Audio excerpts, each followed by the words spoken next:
O que você imaginaria se eu dissesse que um dos escritores mais importantes dos Estados Unidos foi ao longo da sua vida tipógrafo, jornalista, piloto de barco, palestrante, investidor, garimpeiro, inventor, celebridade e obcecado por gatos? Parece a mistura de várias pessoas diferentes, mas tudo isso cabe numa só personalidade: Mark Twain. No vídeo de hoje, a gente vai conversar sobre a vida de um homem real que reuniu aventura, humor e tragédia como se fosse um personagem da própria ficção.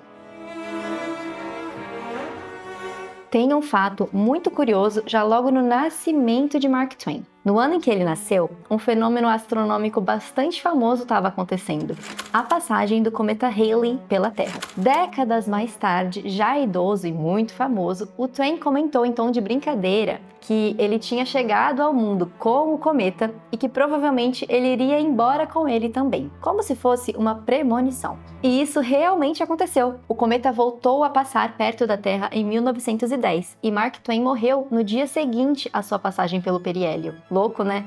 Ele nasceu e morreu com o cometa Halley. Mas, se o cometa ajuda a dar esse ar quase lendário à biografia de Mark Twain, o que realmente o formou foi outra coisa: um rio. E para entender a sua personalidade e também a sua obra, a gente precisa voltar à infância de Mark Twain e ao universo em que ele cresceu às margens do rio Mississippi. Mark Twain, na verdade, se chamava Samuel Langhorne Clemens e ele nasceu em 1835 no estado do Missouri. E quando ele ainda era criança, ele se mudou com a sua família para Hannibal, uma pequena cidade às margens do rio Mississippi. No século XIX, o Mississippi tinha um papel central nos Estados Unidos. Era uma rota fundamental para a economia, para a circulação de pessoas e para a vida do país. Imagina, os barcos a vapor subiam e desciam o rio carregando mercadorias, pessoas, notícias, histórias. E para um menino curioso, aquilo era um espetáculo inesgotável. Grande parte da atmosfera das histórias que ele iria escrever futuramente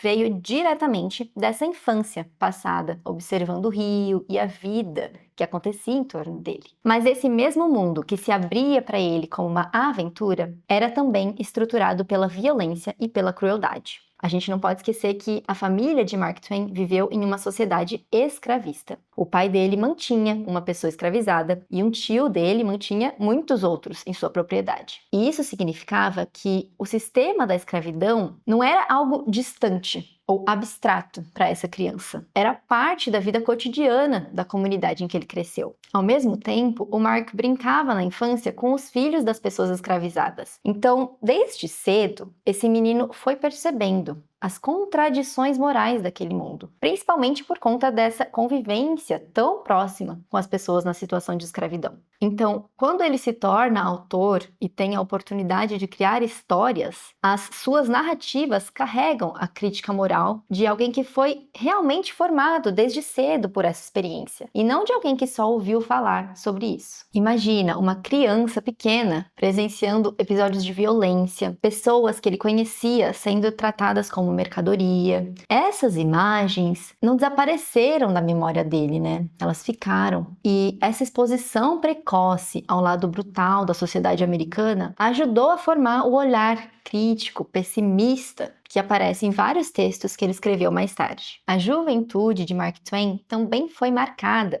por uma sequência de perdas muito precoces. O pai dele morreu quando ele ainda era criança, e isso mudou completamente a situação da família e obrigou o Mark a começar a trabalhar muito cedo. E essa não foi a única tragédia. Alguns anos depois, quando ele já era um jovem adulto, o irmão de Mark, Henry, de quem ele era muito próximo, também morreu em uma explosão de um barco a vapor no rio Mississippi. E tinha sido Mark que tinha ajudado o Henry a conseguir aquele trabalho. Então, ele carregou essa responsabilidade por essa morte pelo resto da sua vida. Ele realmente se culpava pela morte do irmão e ele foi assombrado por isso. Ao longo da vida, Mark Twain continuou enfrentando perdas de filhos, de irmãos e da sua própria esposa. E essa convivência repetida com o luto acabou alimentando uma visão bastante melancólica da existência humana. Como eu disse, já que o pai dele morreu muito cedo e ele tinha 6 irmãos, a situação financeira da família ficou mais complicada e ele começou a trabalhar bem cedo. Um dos primeiros empregos dele foi como aprendiz em um jornal. Naquela época, isso significava aprender o ofício da tipografia e da impressão. Então, basicamente, ele ajudava a montar as páginas que seriam publicadas.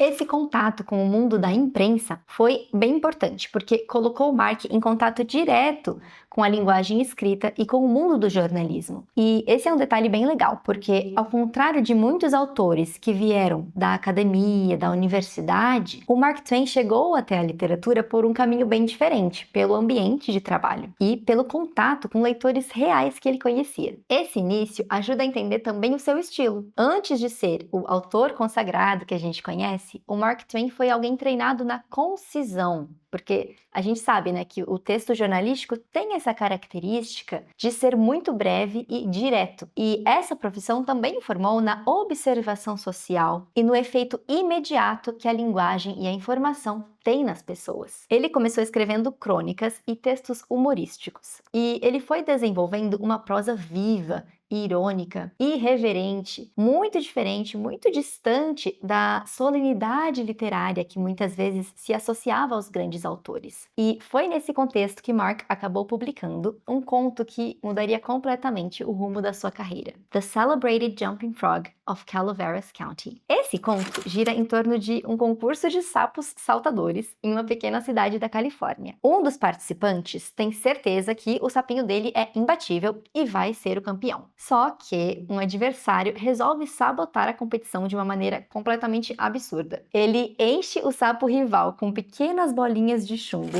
e aí o sapinho simplesmente não consegue saltar, né, quando chega a hora da prova, porque ele tá muito pesado. Essa história era bem simples, mas Mark Twain conseguiu transformar essa pequena anedota em algo impressionante. Ele dominava as palavras e o humor com uma maestria visível. E logo, para sua surpresa, esse conto acabou se espalhando pelos jornais do país inteiro e se tornou um enorme sucesso. E o mais curioso é que essa história acabou ganhando vida própria. Até hoje existe na Califórnia um festival anual de salto de sapos, inspirado nesse conto. Ou seja, existe um evento real que nasceu de uma pequena piada literária e acabou se transformando em uma tradição cultural. E foi graças a esse primeiro sucesso que o nome Mark Twain começou a realmente circular no cenário literário americano. Mas esse nome também tem a sua própria história. Antes de se dedicar integralmente à escrita, Mark Twain trabalhou como piloto de barcos a vapor no Mississippi. Esse era um trabalho altamente especializado e bastante respeitado, porque pilotar um barco naquele rio exigia um conhecimento detalhado das correntes, dos bancos de areia e da profundidade da água. Na navegação fluvial, existia um sistema de medição da profundidade do rio. E quando a água atingia 2 braças, que indicava uma profundidade segura, os marinheiros anunciavam isso com a expressão Mark Twain.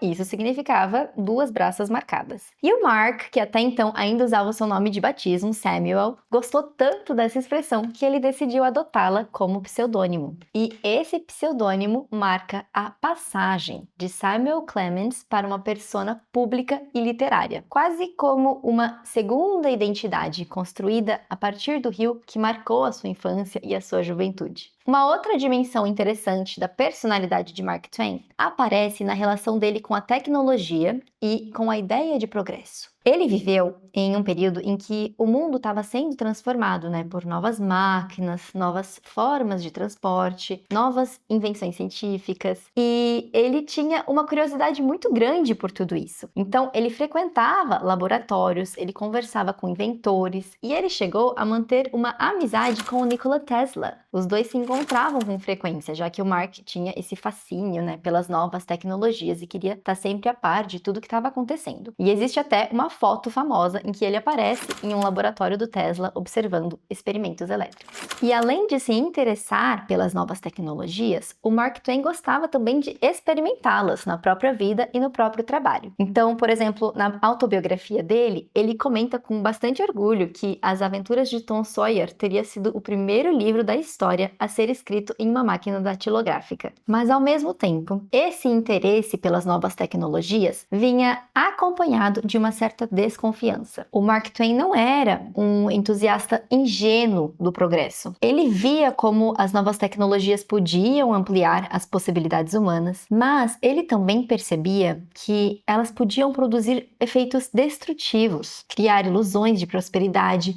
e até arruinar pessoas que acreditavam demais nelas. E a própria vida dele ilustra bem essa questão. Assim como a relação complicada que ele tinha com a tecnologia, a relação de Mark Twain com o dinheiro também era cheia de contradições. Ele criticava muito a obsessão da sociedade americana pela riqueza, pelo materialismo, mas, ao mesmo tempo, ele próprio sonhava em ficar extremamente rico, e ele era até um pouco obcecado com essa ideia. Ele tinha, então, uma verdadeira fascinação por grandes oportunidades financeiras, e ele vivia procurando alguma invenção ou algum projeto que pudesse transformá-lo em milionário. O problema é que, muitas vezes, ele confiava demais em inventores e empresários que prometiam essas revoluções tecnológicas. Ele investiu dinheiro em várias ideias mirabolantes ao longo da sua vida, algumas até bastante estranhas e bizarras, mas o investimento mais famoso foi em uma máquina tipográfica chamada Page Typesweater. O Mark Twain estava convencido de que aquela máquina iria revolucionar completamente a indústria editorial. Do ponto de vista técnico, ela era realmente impressionante, cheia de mecanismos complexos e extremamente avançada para aquela época. Só que, justamente por ela ser tão complicada, acabou se tornando um empreendimento impraticável comercialmente. Então, enquanto o projeto se arrastava por anos tentando resolver esses problemas técnicos que continuavam aparecendo, o Mark Twain continuava colocando cada vez mais dinheiro nesse projeto. E, ao mesmo tempo, a editora que ele tinha fundado também começou a enfrentar sérios problemas financeiros. E a combinação dessas duas coisas acabou destruindo grande parte da fortuna dele e até uma parte da herança da sua esposa que ele também tinha investido. Mas algo que me admira no Mark Twain é que quando ele perdeu quase toda a sua fortuna e herança nesse empreendimento, ele tinha a possibilidade de declarar falência e abandonar legalmente essas dívidas, né? Mas ele não fez isso. Ele tomou uma decisão bastante incomum para aquela época. Ele decidiu pagar todos os credores. E para conseguir fazer isso, ele organizou então uma grande turnê internacional de palestras. Então, durante vários anos, o Mark Twain viajou por diversos países, contando histórias, fazendo comentários sobre a sociedade e também lendo trechos dos seus textos. E essas apresentações eram extremamente populares e elas ajudaram a consolidar a imagem pública dele como um dos grandes humoristas da época. Existe registro de pelo menos 835 apresentações públicas de Mark Twain. Ele trabalhou muito, realmente. E era como um monólogo humorístico que ele fazia, algo muito parecido com o que hoje a gente chamaria de show de stand-up comedy. E nessa época, o Mark Twain já era o que hoje a gente chamaria de celebridade. Ele foi aí uma das primeiras celebridades literárias americanas. E ele criou, para isso, um ícone visual. Ele sempre usava terno branco e ele fumava charuto constantemente, cerca de 40 charutos por dia. Outro aspecto bem curioso da personalidade do Mark Twain aparecia na relação que ele tinha com animais, especialmente com gatos. Ele gostava tanto de gatos que, em certo momento da vida dele, ele chegou a ter 19 gatos na sua casa. E o apego dele aos gatinhos era tão grande que, quando ele precisava fazer essas longas viagens para dar palestras, ele costumava brincar dizendo que ele sentia mais saudade dos seus gatos do que das pessoas.